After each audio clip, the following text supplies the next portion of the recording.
नमस्कार, संदीप राग सच बेबाक में मैं संदीप तिवारी आप सभी का स्वागत करता हूं। जैसा कि मेरा नया कार्यक्रम इतवार की बकैती शुरू किया हूं, उसमें हम तंज करते हैं राजनीतिक और सामाजिक अव्यवस्थाओं पर, या फिर वो अव्यवस्थाएं जिससे हमारी जनता प्रभावित होती है। इस वक्त मैं खड़ा हूं चंद्रशेखर आज़ाद पार्क में, जो कि अंग्रेज़ों के समय में अल्फ्रेड पार्क हुआ करता था। यहीं पर शहीद चंद्रशेखर आज़ाद की शहादत हुई थी। अंग्रेज़ों से मोर्चा लेते हुए उन्होंने अपना प्राण को अपने देश पर न्यौछावर कर दिया था। उस महान क्रांतिकारी, उस महान शहीद के बारे में कहा जाता है कि उनके प्राण त्यागने के बाद भी अंग्रेज़ों में इतनी हिम्मत नहीं थी कि वो उनकी तरफ आंख उठा सकें या फिर उनको वो छू दें। फ़िलहाल आज उसी शहीद पार्क में हम खड़े हैं और हमारी जो आज का तंज का विषय है वो है सामाजिक और राजनीतिक। मिलवाते हैं आज के मेहमान से आपको। हमारे साथ दो कवि हैं जो कि प्रयागराज के काफ़ी विख्यात और मशहूर कवि हैं। पहले हैं हमारे अमित जौनपुरी, जो कि हास्य और व्यंग के कवि हैं, और दूसरे हैं हमारे शैलेंद्र मधुर जी, जो कि प्रेम रस के कवि हैं। चाहे वो प्रकृति का सौंदर्य हो, चाहे वो जो है मनुष्य और इंसान का सौंदर्य हो, तो ये प्रेम के पुजारी हैं और ये सौंदर्य और प्रेम पर ही लिखते हैं। तो देखा गुरु, इलाहाबाद में बकैती का बड़ा महत्वपूर्ण स्थान है। यह लिए जौन हमारी कार्यक्रम है इतवार के बकैती, एमा सिर्फ तंज होता है, कटाक्ष होता है। एक एक खबर से कोनो लेना देना, ना केहू व्यक्ति विशेष से कोनो लेना देना होता है, ना कोनो पार्टी से लेना देना। जे झंडा के नीचे आए ओकर ठोकाई भय, जे गलत किहिस रास्ता छोड़िस तो ओका पैड़ा बतावे बरे हमरे सब बैठा ही। तो आइए शुरू करते हैं। पहले हम शुरू करेंगे अपने कवि अमित जौनपुरी जी से। अमित भाई, नेता जो हैं वो जनता को क्या समझने लगे हैं आजकल? नेता, हमको लगता है जहाँ तक कि कुछ नेता हमारे देश में हैं जिनसे हमारा देश चल रहा है और मैं उनका सम्मान भी करता हूँ, लेकिन कुछ नेता ऐसे भी हैं उन्हीं के बीच में जो जनता को सीधे सीधे ठगने का काम करते हैं। ठगने का तात्पर्य मेरा ये है कि वो जनता के बीच में आते हैं, मीठी मीठी बातें करते हैं, जनता को अपने ओर आकर्षित करते हैं, वोट लेते हैं, सत्ता पाते हैं, फिर जनता को भूल जाते हैं। कुछ पंक्तियां ऐसे ही नेताओं के लिए मैं देना चाहता हूं।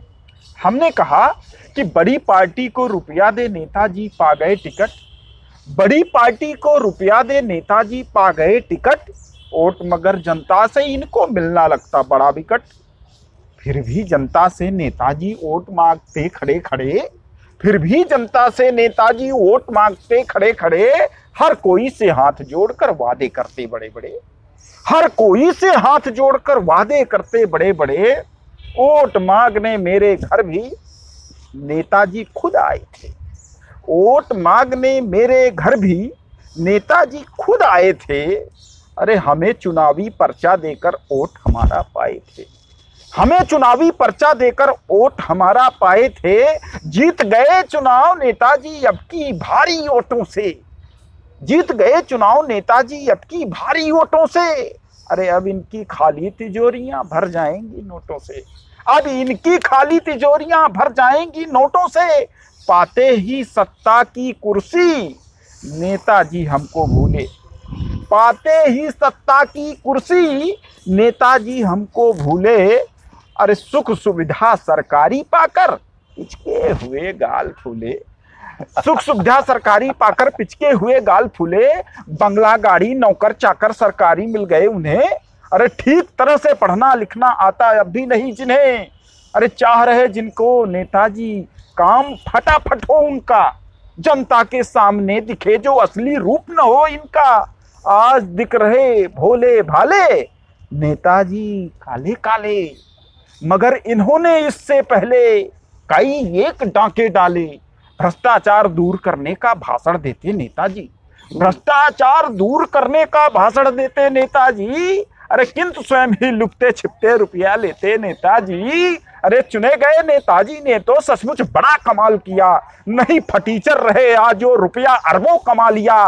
बड़े मजे से वायुयान में नेताजी उड़कर झूमे, सरकारी दौरे पर रहकर रूस और लंदन घूमे। अब मिलना है कठिन उन्हीं से, वोट दिया हमने जिनको, अरे किए गए वादे भी हमसे याद नहीं आते उनको। निकला मतलब नेताजी का अब ना भी मिल पाएंगे, फिर अगले चुनाव होते ही मेरे घर को आएंगे। अरे सत्ता पाने वाले नेता जनता के दुख दर्द हरो, अरे वरना छोड़ो सत्ता कुर्सी, कोई धंधा और करो, कोई धंधा और करो, कोई धंधा और करो, कोई धंधा और करो। देखिए ये हमारे अमित जौनपुरी थे, जिनका अंदाज आपने देखा कि जो नेताजी इनके पास वोट मांगने गए थे उनका ये निरमा साबुन लगा के धोए डालें, एकदम से बताए दें कि नेताजी काव रहें, माने सरकारी पैसा पाएं तो पिचका गाल जाऊन रहा खू लिया है। खैर नेता हैं तो नेता हैं। आइए अगली बात हम लेते हैं अपने जो है शैलेंद्र मधुर जी से।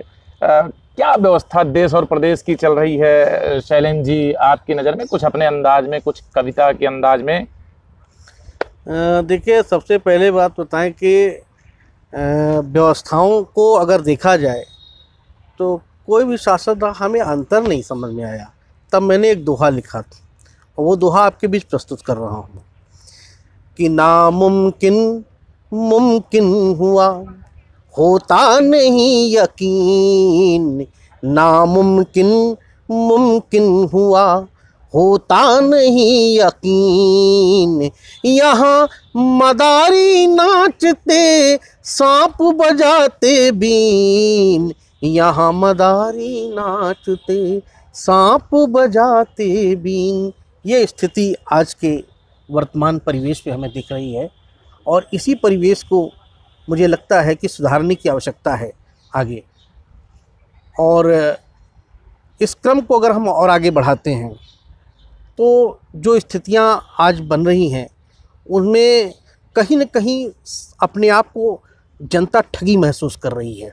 शैलेंद्र जी एक सवाल आपसे और कि कोरोना जो है आप देख ही रहे हैं कि कोरोना से पूरा देश परेशान है, देश क्या पूरा विश्व परेशान है। ये एक वैश्विक महामारी है जिससे हर कोई, लेकिन लोग अपना अपना बड़ा गजब का ज्ञान दे रहे हैं। क्यों कहा था योगा करा, क्यों कहा था कि सवेरे नींद चबाई ला, क्यों कहा था कि पंजीरी फाँक लिया, मतलब अजब भाई गजब जोन बा अपन अपन ज्ञान सब, मतलब देखा देखा हुआ है वैद होई के बाद, देखा देखा हुआ है डॉक्टर होई के बाद।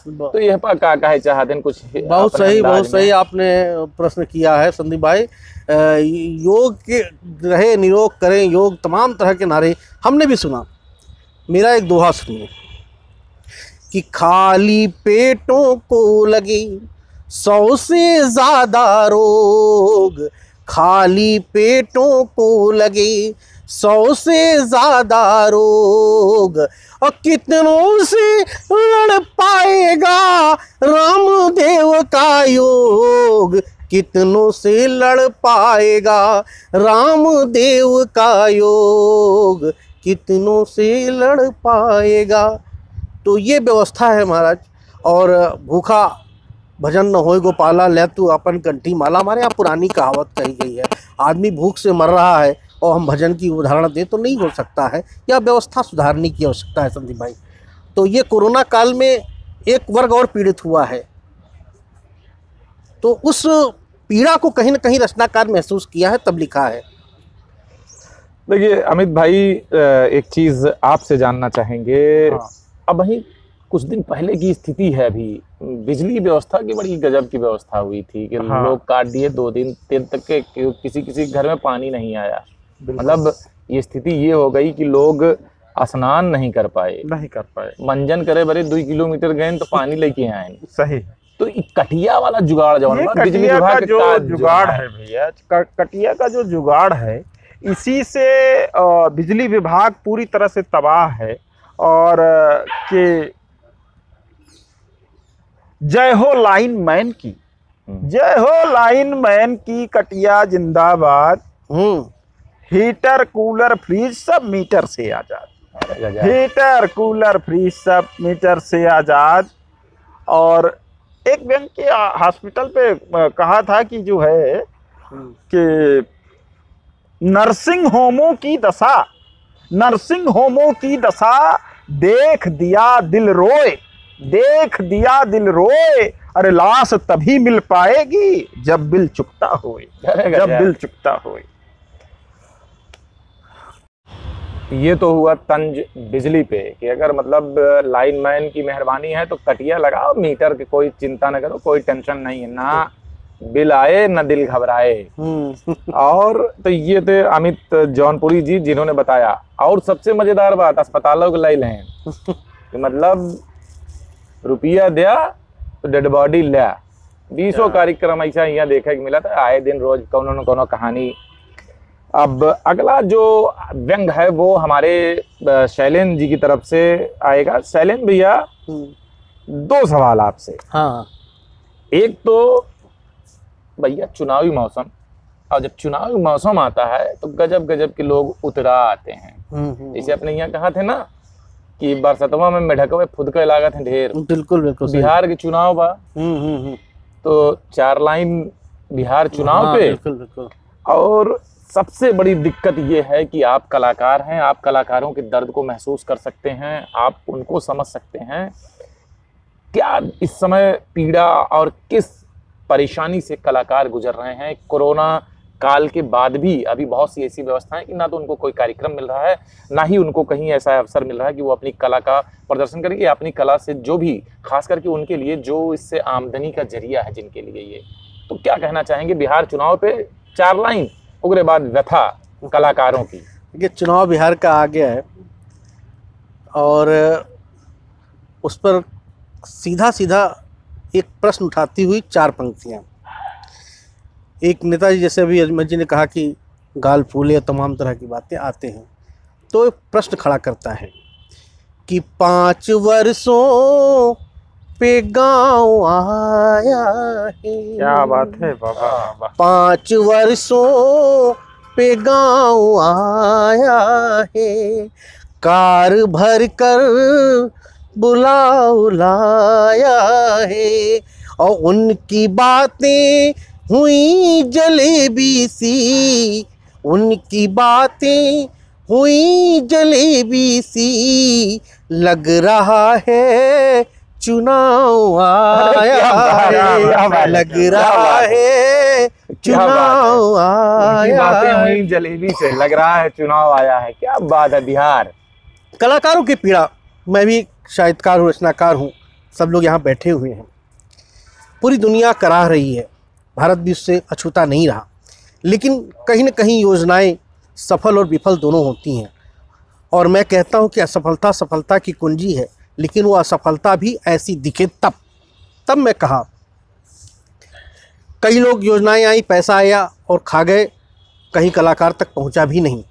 तब मैंने कहा कि चापलूस तो पा गए पुरस्कारी अनुदान, चापलूस तो पा गए पुरस्कारी अनुदान।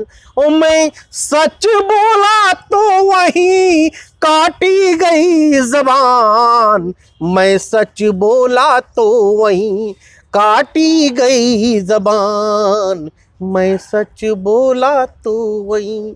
यह स्थिति कलाकारों के साथ है और उनके साथ भी है जो कला से जुड़े हुए रंगकर्मी हैं, कला प्रेमी हैं। वो आज भूखे कगार पर है। कुछ लोग मलाई खा रहे हैं, आज भी, पहले भी खाते रहे हैं, और जो मर रहा है वो आज भी मर रहा है। यह सोच परिवर्तन जरूर लाने की आवश्यकता है।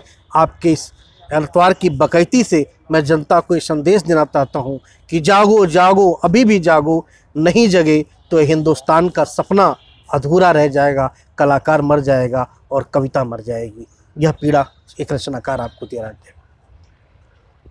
तो ये आपने देखा कि ये सिर्फ उद्देश्य जो है हमारा संदीप राग सच बेबाक का आइतवार की बकैती में, हमारा उद्देश्य है जो अव्यवस्थाएं हैं उसको आप तक पहुंचाना।